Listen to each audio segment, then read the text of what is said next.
Bharatiya Janata party का एक कार्यकर्ता होने के नाते, भारतीय जनता पार्टी का एक सेवक होने के नाते और भदोही जनपद का एक बेटा होने के नाते मैं अपने भदोही के विकास के लिए अपना दावेदारी प्रस्तुत किया हूं और इसलिए मैंने शीर्ष नेतृत्व भारतीय जनता पार्टी के सामने अपना विषय बिंदु रखा हूं। निर्णय लेना न लेना वो केंद्रीय नेतृत्व का काम है।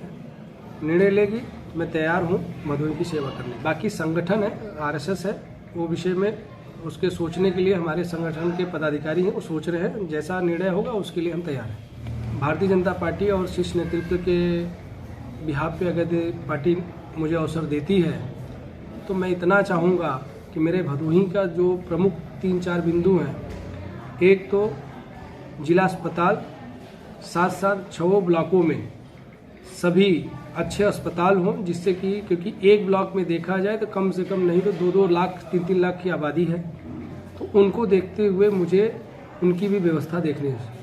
जब स्वास्थ्य सही रहेगा तो सब कुछ अच्छा रहेगा। दूसरा, शिक्षा के क्षेत्र में एक विश्वविद्यालय होना चाहिए। तीसरा, एक कृषि अनुसंधान केंद्र हो जो भदोही के लिए हो।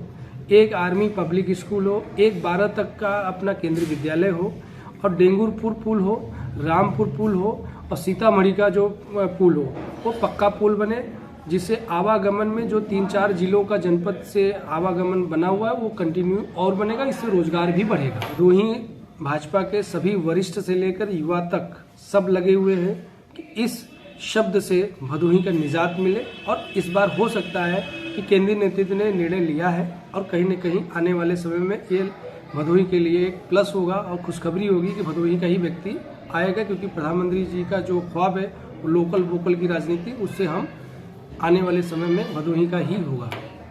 मैं अपने आप को प्रथम स्थान मानता हूँ। ये भदोही की युवाओं का मैं धन्यवाद करता हूँ कि आप लोगों ने या भदोही की युवा ने मुझे अवसर के लिए तत्पर आए दिन सोशल मीडिया से लेकर व्यक्तिगत भी कई बार कांटेक्ट करते हैं। मैं उनके आधार पे ये मानता हूँ मैं पहले नंबर पे हूँ और आगे भी रहूँगा।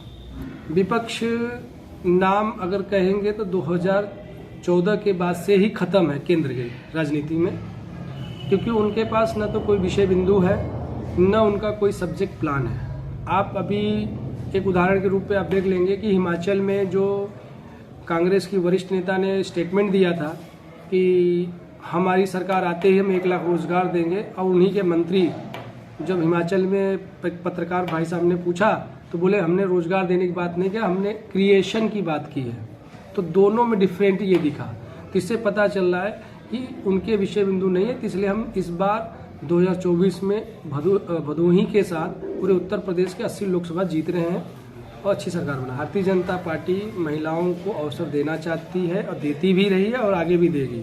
आप बड़े नेतृत्व में देखेंगे तो भारतीय जनता पार्टी केंद्र की राजनीति के हिसाब से प्रदेश में बहुत सारी महिलाएं दी।